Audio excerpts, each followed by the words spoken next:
Africa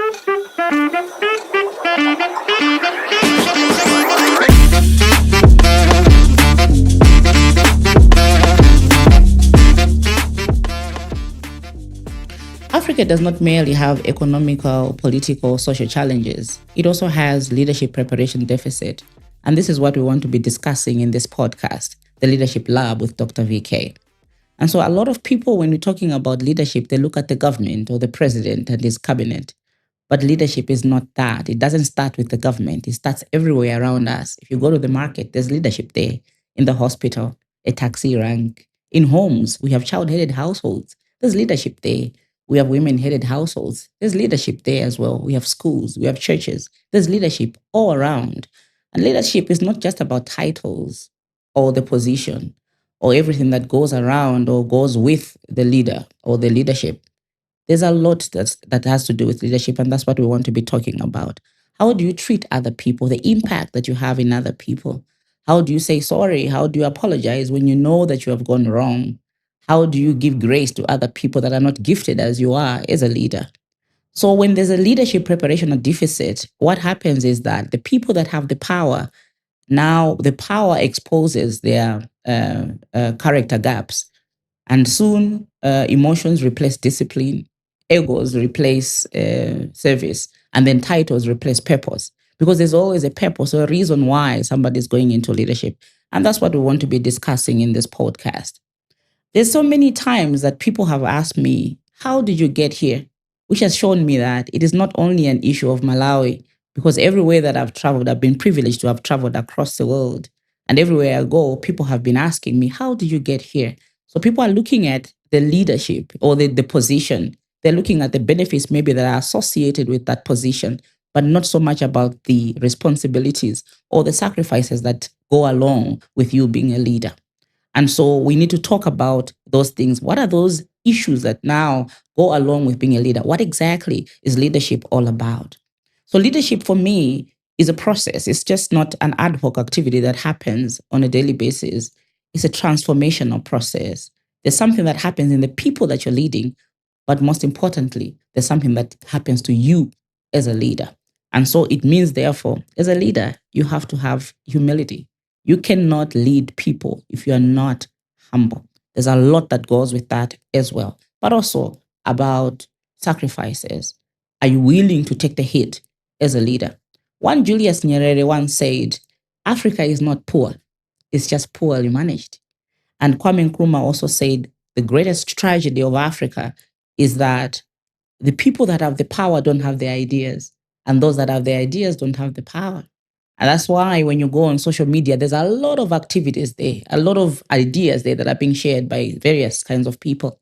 But those ideas will never see the day of light because they don't have a platform through which they can bring out those ideas into tangible results or outcomes. And Thomas Sankara also once said, the greatest danger of Africa is no longer colonialism, but that African leaders have inherited a colonial behavior. So there's a specific structure that was laid down for us as Africa, and we have just inherited it. For example, one that says that we cannot do things on our own without aid, or somebody has to come and help us, which is why now, if you look at Zambia, Zimbabwe, and Malawi, we used to have Northern Rhodesia, Southern Rhodesia, and then Nyasaland. We're virtually one country. While our forefathers saw that maybe that arrangement was not good, and then they brought in those borders and all of that, but we used to be one people, essentially.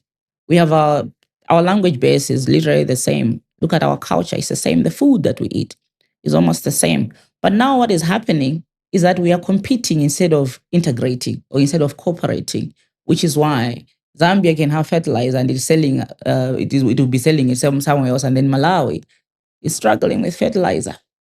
Malawi can grow maize that can feed maybe 5, 10 countries at the same time in 1 year. So why are we not integrating?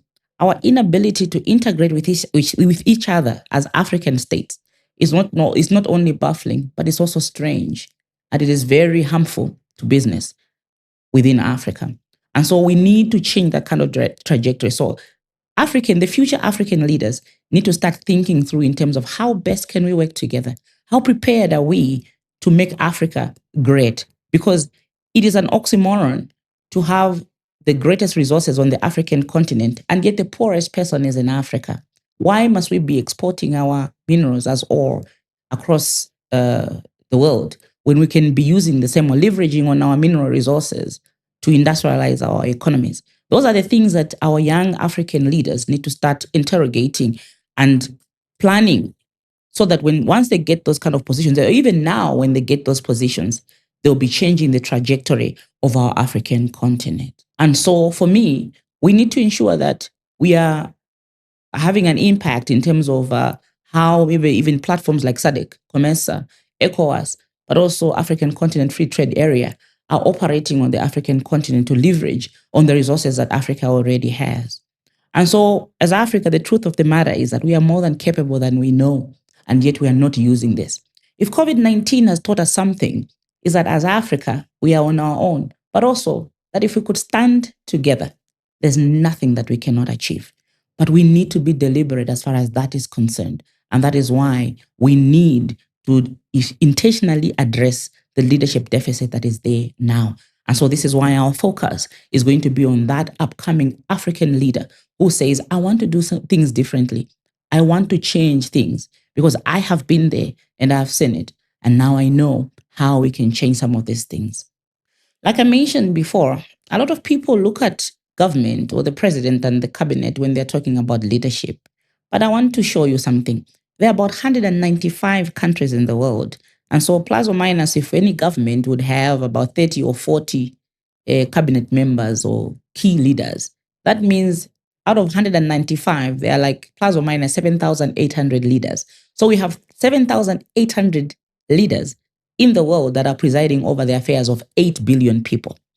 And yet, there's leadership everywhere, meaning that the people that are actually leading, or the people that we think are leaders, are much, much less than the people that are leading at any given point in time in the world. Because if the world were one country, for example, then it means that one person, one leader, will be presiding over the affairs of about 1 million people. And that is virtually impossible, which is why we need to break down leadership to its minutiest frame, which is why it is extremely important for us to look at various spectrums of leadership across board.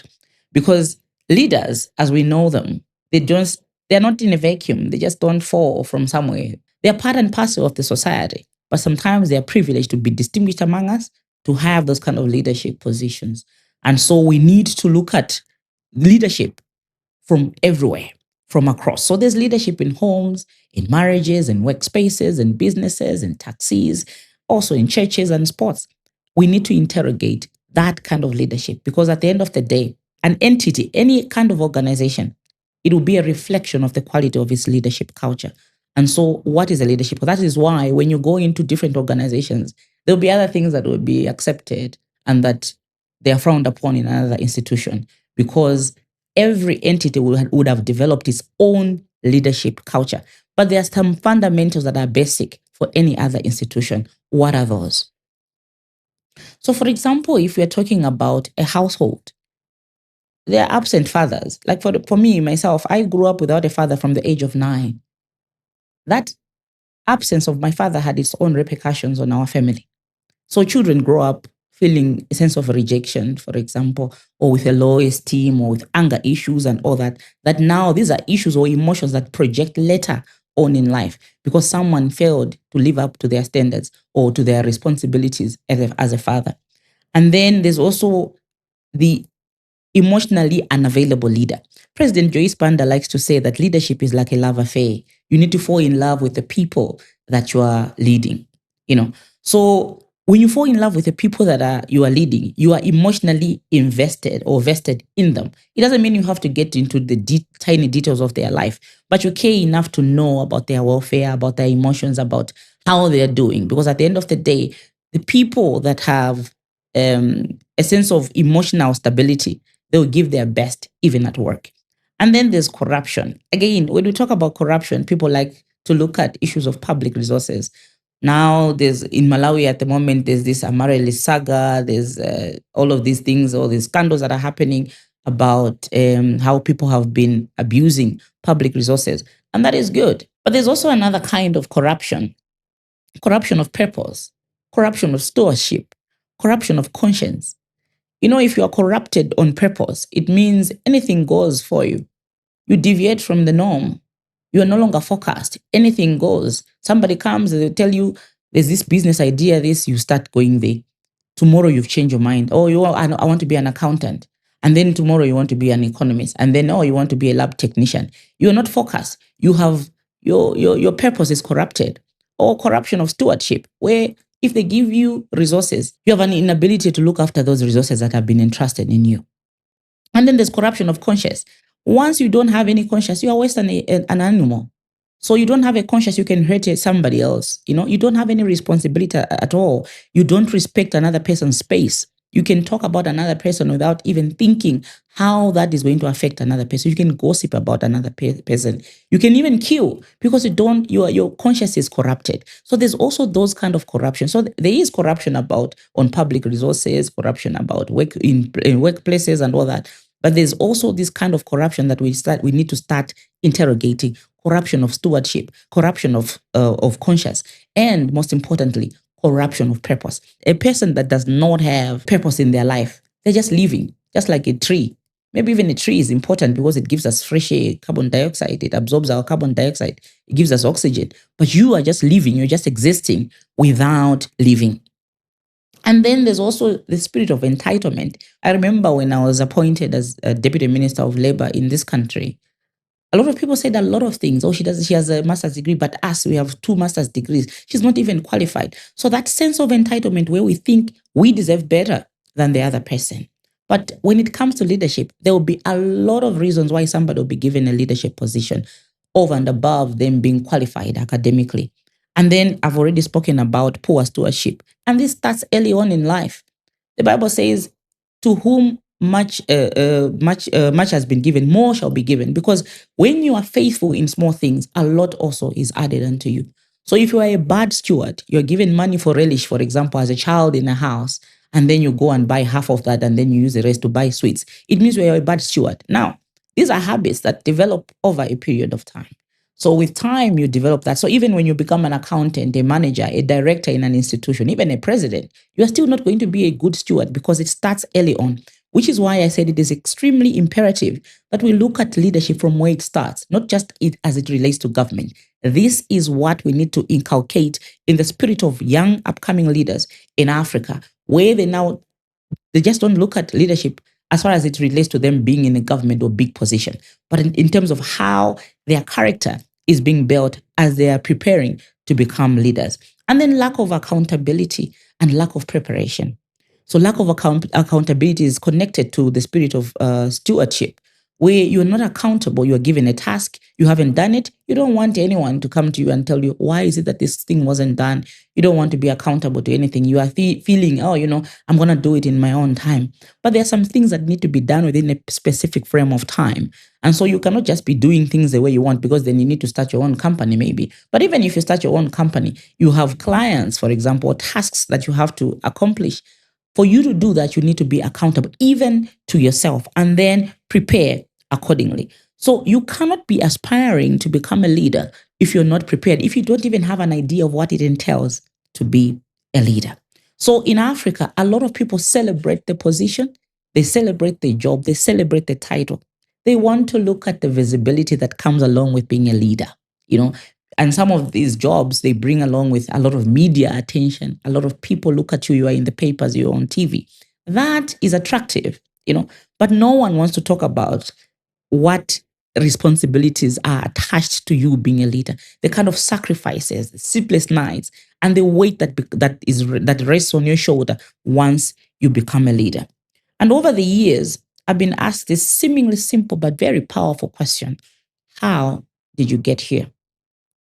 And I've always struggled to respond to that question in a conversation, because for me, leadership is about discipline. It's a process of emotional maturity.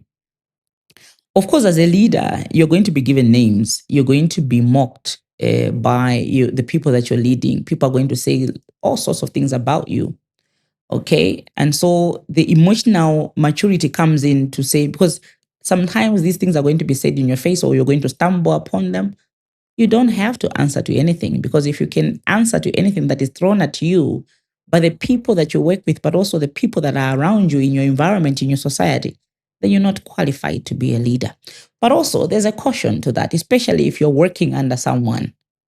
When you're working under someone, there's what we call the spirit of dishonor that is also connected to the spirit of entitlement, where you think somebody else does not deserve, or you deserve it more than that person.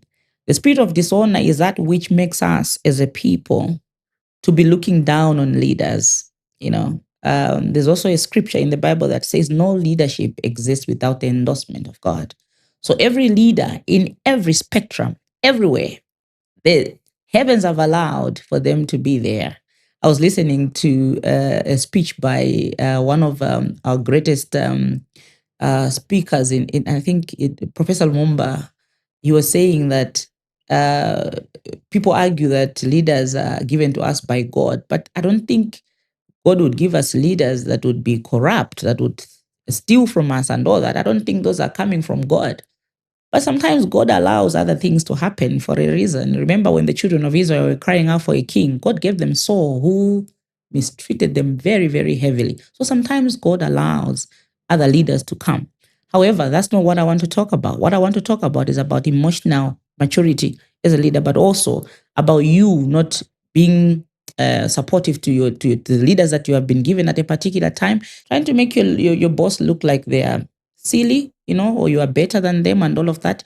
You are sowing a spirit of dishonor. And I am talking directly to the young upcoming leaders. You are sowing a very dangerous seed of dishonor. And one day when you become a leader yourself, you are going to reap its fruits, because that's what happens. It's a principle of life. You reap what you sow.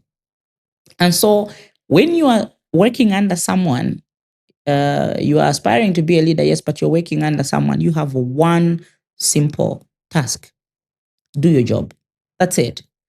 And so when you also have been given a privilege for you to move from one office to another, when you get there, don't try to show that, now we have come. No, be humble. That's why I said leadership is all about humility as well sometimes.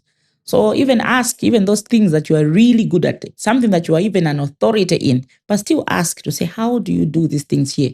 Because remember what I said at the beginning, every entity has its own leadership culture. So allow yourself to learn about the leadership culture of the place that you have now found yourself in. So the question that I would want to leave you in this episode would be, what kind of a leader are you becoming? What values would define you? When people look at you, what would they say?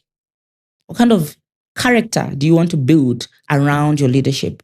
Can people trust you with responsibility, and why? Because I've heard a lot of young people say, people are not giving us responsibilities to lead and all that. But why should people trust you? And also, most importantly, are you developing the right capacities for you to become a leader?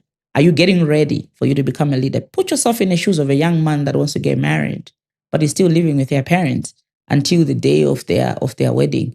They may be not ready to get married, because you need to start living on your own to test that kind of life. Buy that pot or two and whatever. Be ready. So it's the same thing. Your level of preparedness determines the level of your success. So to what extent are you preparing to be a leader? This has been the Leadership Lab with Dr. VK. Remember, we are raising grounded, ethical, and authentic African leaders. So join us again next week. Follow us on our socials that are on your screen. See you next time.